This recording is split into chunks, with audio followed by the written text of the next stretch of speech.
안녕하세요. 네, 홍성규의 진보TV 주간 뉴스 브리핑 세상을 보는 눈 4월 30일자 방송 시작하겠습니다. 배경이 조금 바뀌었죠? 장소가 바뀌었습니다. 지난 재보궐선거에서 진보당 소속으로 국회의원에 당선된 강성희 의원의 국회의원회관 사무실이에요. 제가 공동 대변인으로 같이 일을 하게 돼가지고 왔다 갔다 하거든요. 그래서 원래 이 방송도 일요일 날 아침에 보통 촬영을 하는데 오늘은 5월 1일 월요일입니다. 이 촬영을 빨리 하고 저도 노동절 집회에 나가야 되는 상황입니다. 첫 번째는 오늘 노동절이라서 그런 건 아니고 4월 마지막 주 소식이었는데요. 이번 주에는 노동면의 소식들이 많았던 것 같아요. 하나같이 다 좀 분노스러운 소식들이었는데 먼저 첫 번째는 몰아서 일하고 몰아서 쉴 수 있도록 주 69시간제 기억나시죠? 윤석열 정부의 고용노동부에서 이정식 장관이 지금 밀어붙이고 있는 이 노동시간 개편과 관련한 문제인데요. 그런데 정작 이 고용노동부의 공무원들은 쉬지도 못하고 일하는 것으로 나타났다는 거예요. 이거는 18개 정부 부처의 이 공무원들의 연차 휴가를 어떻게 쓰고 있는지 조사를 한 건데요. 18개 부처의 평균 미사용 비율은 31.7%. 그러니까 이거는 연차 휴가를 3개 중에 하나꼴로 못 쓰고 있다는 거죠. 그런데 고용노동부의 연차 휴가 미사용 비율은 46.8%로 압도적으로 1위였습니다. 즉 고용노동부 자체가 쉬지도 못하고 일하는 일터였다는 셈입니다. 고용노동부가 미사용 비율이 46.8%라고 하는 건 절반가량을 못 쓰고 있다는 것이죠.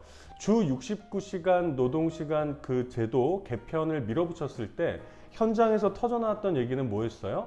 연차도 제대로 못 쓰고 있다, 이런 아우성들이었거든요.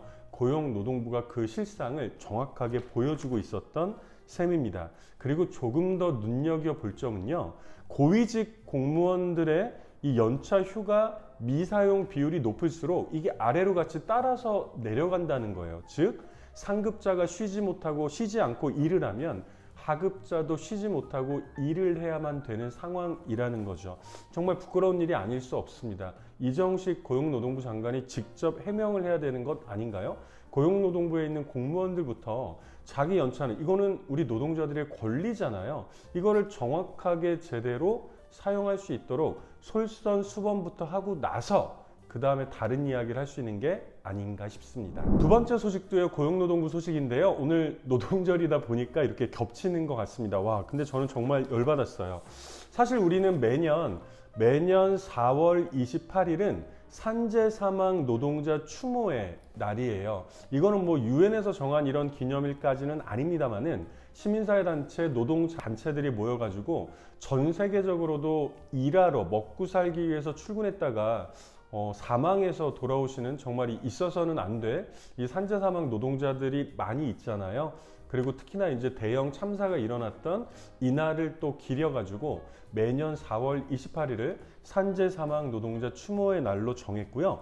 그리고 공동 캠페인단을 시민사회 단체에서는 구성을 해가지고, 예를 들면 노동건강연대나 매일노동뉴스 그리고 민주노총, 이렇게 공동 캠페인단을 만들어가지고 지난 2006년부터 한 15년, 16년, 17년 전부터 매해 전년도 기준의 최악의 살인기업을 선정 발표해 왔어요. 최악의 살인기업. 근데 올해는 처음으로 기업 이름을 발표하지 못했습니다. 왜냐고요? 고용노동부에서 기업 이름을 공개하는 것을 막았기 때문이죠. 와, 진짜 또 열받지 않습니까? 고용노동부는 도대체 누구를 위해서 존재하는 기관인지 모르겠습니다. 최악의 살인기업 명단이 올해는 빈칸으로 채워졌다. 고용노동부가 개인정보 침해, 삑, 웃기는 소리죠. 법인의 명예훼손, 삑, 웃기는 소리죠. 아니, 살인기업이기 때문에, 노동자들이 많이 사망했기 때문에 살인기업이라고 이름을 붙이는 게 이게 무슨 명예훼손이겠어요. 노동자들이 사망하지 않도록 이 대처를 잘 해야 되겠죠. 이런 등의 이유로 기업명을 가린 정보를 제공하면서 정확한 산재 사망 현황을 확인하기가 어려웠기 때문입니다. 심지어 사실은 이 기업 이름을 공개하지 못한 건 올해가 처음이었는데요. 심지어 제일 처음에 산재 사고 사망 자료 제출을 요구했을 때는 한 달 전이거든요. 지난달 22일이었는데 기업의 첫 음절만 표기했던 재해 현황을 공개한 거예요. 예를 들면 우리가 초성놀이 이런 것처럼 히읗, 기억, 시읒 이런 식으로요. 그래서 반복적으로 아니 그러면 안 된다, 정확하게 공개를 해라. 라고 했더니 아예 빈칸으로 만들어가지고 공개를 했다는 겁니다. 고용노동부의 자료 제출 거부는 지난해부터 시작이 됐다고 하는데요. 예, 맞습니다. 윤석열 정권이 들어서고 나서 빈번하게 이렇게 고용노동부에서 자료 제출 자체를 거부하고 있다는 소식입니다. 과연 고용노동부는 누구를 위해서 존재하는 부서인지 다시 한번 되묻지 않을 수 없습니다. 와, 어쩌다 보니까 오늘 세 번째 소식도 고용노동부랑 연관된 소식이 되어버렸네요. 아마 최근에 그런 얘기 많이 들어보셨을 거예요. 정부에서 회계장부를 들여다보겠다. 그래서 아니 이게 법적 근거도 없는데 무슨 이유로 회계장부를 들여다보나, 이런 항의도 많이 했고, 그러나 실제로 지난달에 민주노총과 한국노총 사무실을 정부에서 방문했죠. 우리가 생각할 때는 정부에서 방문했다라고 하면 고용노동부까지는 갈 거예요. 고용노동부에서 방문했다? 누가? 장관이 가진 않을 거잖아요. 이 고용노동부에서 방문하는 사람들이 바로 근로감독관들인데요. 문제는 이 근로감독관의 임무 중에서 회계장부를, 노동조합의 회계장부를 들여다볼 권한은 애초에 없다는 거예요. 사실은 이게 모두가 다 위법한 행위일 수 있다는 거죠. 여러분들은 근로감독관 이런 소리를 들으면 일단 뭐가 생각나세요? 예, 맞습니다. 상식적으로 예를 들면 노동자들의 권리를 자유롭게 행사하고 있나? 이런 것들을 감독하는 게 근로감독관이거든요. 근데 거꾸로 노동자들이 스스로 만든 노동조합의 회계장부를 들여다보러 간다. 이건 근로감독관의 일이기 어렵죠. 대한민국 정부는 노태우 정권 때인 한참 전이네요. 1992년 12월에 국제노동기구 ILO가 채택했던 근로감독 협약 81호를 비준했고요. 여기에 따라서 이 근로감독관 제도라든지 이런 것들을 시행하고 있는 거거든요. 이 근로감독 협약은 우리나라가 ILO에 있는 협약들 중에서 가장 먼저 이렇게 비준했던 이런 협약이기도 합니다. 사실은 노동조합의 재정에 부정이나 횡령 같은 불법적인 요소가 있다면 형사처벌을 위해서 경찰이나 검찰을 보내면 되죠. 수사 권한이 있는 사람들을 보내면 되잖아요. 그런데 대한민국 정부는 열악한 근로조건의 검열을 위해서 존재하는 근로감독관을 노동시간 하층의 공장이나 사무실에 보내지 않고 이 노동조합에, 대형 노동조합으로 보내고 있다는 거죠. 이것은 대한민국 정부가 비준했던 근로감독 협약 81호의 취지를 정면으로 거스르는 일입니다. 이 협약의 어느 조항에도 근로감독관의 임무로 노동조합을 방문해서 회계장부를 검열하거나 사찰하는 것을 규정하고 있지 않아요. 실제로 일본 같은 경우도 우리나라의 근로감독관과 비슷한 것이 노동기준감독관인데요. 주로 어떤 일을 하냐면 단체 협약도 없고 법의 집행도 제대로 이루어지지 않는 무노조, 영세 사업장들을 찾아다니면서 근로조건을 검열하고 사찰해서 사건과 사고를 예방하는 것이 주된 임무라고 합니다. 누가 들어도 이것이 근로감독관의 임무가 되는 게 맞겠죠. 게다가 우리나라는 이 근로감독관의 수도 굉장히 많다고 해요. 사실 이건 좋은 일이죠. 그리고 특히 문재인 정부 때 인원이 많이 늘었는데 OECD 국가 전체를 보더라도 이건 좋은 일입니다. 거의 이 몇 명의 노동자들 꼴에 한 명으로 근로감독관이 있느냐라고 했을 때 우리나라가 1위라고 하네요. 그러니까 OECD에서도 권장하는 게 1만 명의 노동자당 1명의 근로감독관 이런 얘기를 하는데 우리나라는 이미 7,500명의 노동자당 1명의 근로감독관이 있다고 해요. 그런데 이렇게 좋은 제도를 가지고 왜 노동조합에 등을 치고 있느냐는 거죠. 예, 근로감독관들 일을 똑바로 법에 따라서 규정에 따라서 이 일을 똑바로 해야 될 것 같습니다. 얼마 전에 사실 좋은 일이기도 하죠. 드디어 쿠팡의 택배 자회사 쿠팡 로지스틱스 서비스에서도 노동조합이 결성이 됐어요. 일단 축하드립니다. 그런데 이 택배노조로 결성이 된 건데요. 문제는 이 쿠팡에서 노동조합이 결성이 되자마자 조선일보를 비롯해서 이 극우 보수 신문들에서 난리가 났어요. 택배 노조 뒤에 진보당이 있다는 등 저는 개인적으로 영광이라고 생각합니다. 왜?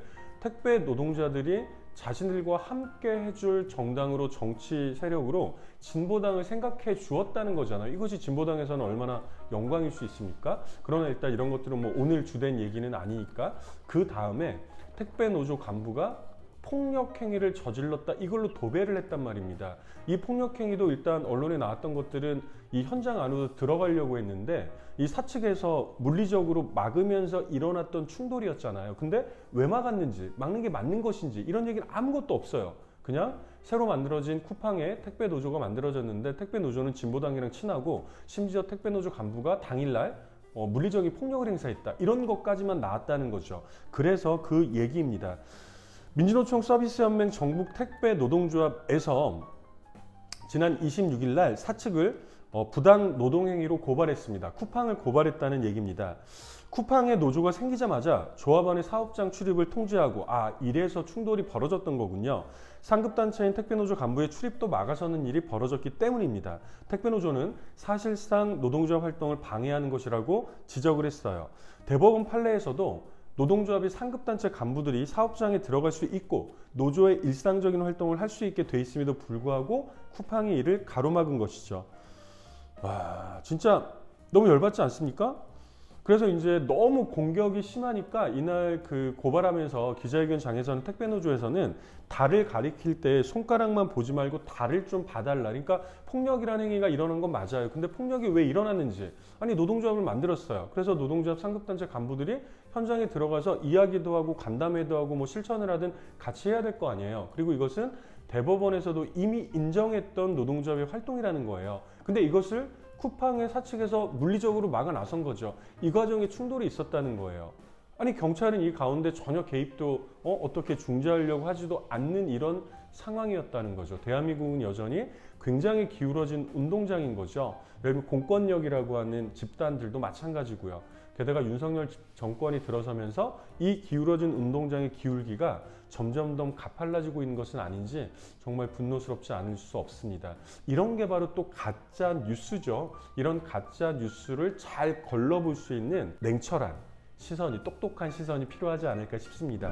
윤석열 대통령이 미국에 가기 전에 워싱턴 포스트와의 인터뷰에서 일본과의 관계와 관련해서 100년 전의 일을 가지고 무조건 무릎을 꿇어야 된다고 하는 것은 받아들일 수 없다. 이 말 때문에 난리가 났었잖아요. 근데 이게 또 한숨배 돌면서 갑자기 국민의힘에서 이걸 제대로 옮겨야 된다, 번역해야 된다, 받아들일 수 없다라고 한 건 주어가 없지 않느냐, 주어는 일본이었다, 일본이 받아들일 수 없다 이렇게 했던 건데 왜 윤석열 대통령 스스로 받아들일 수 없다는 식으로 가짜 뉴스를 양산하냐 이러면서 또 난리가 났는데 문제는요, 정작 이 인터뷰를 진행했던 워싱턴 포스트 기자가 녹음을 상세하게 풀어가지고 원문을 공개했죠. 그래서 상황이 깨끗이 정리가 됐습니다. 주어는 윤석열 대통령이었어요.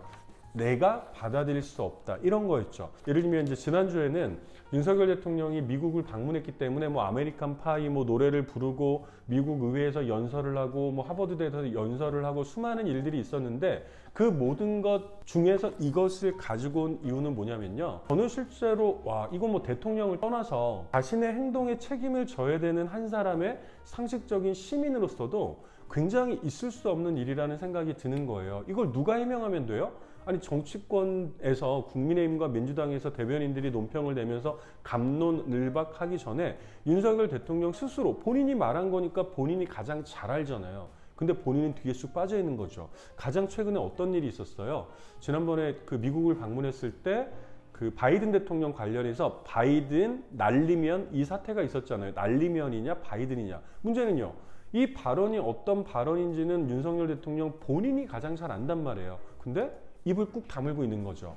유체이탈 화법의 거의 이 최강자라고 할 만한데, 그러니까 국민의힘이나 민주당이 서로 또 국민들도 서로 아니 도대체 바이든이야 날리면이야 이 사태에 직면했는데 이번에도 똑같은 일이 벌어진 거예요.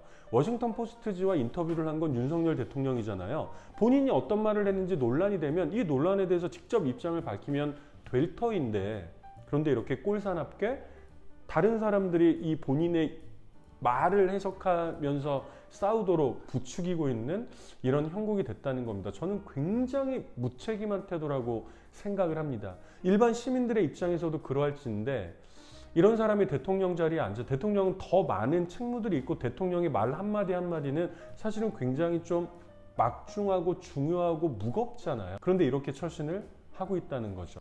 그리고 이제 방미 얘기 나왔으니까 이 얘기도 꼭 짚고 넘어가야겠습니다. 미국 의회 연설 대목 중에요, 전체주의 세력은 자유와 민주주의를 위협하고 부정하면서도 마치 자신들이 민주주의 운동가나 인권 운동가인 양 정체를 숨기고 위장하는 경우가 대부분이다 라고 얘기를 했는데 저는 굉장히 끔찍한 발언이라고 생각을 합니다.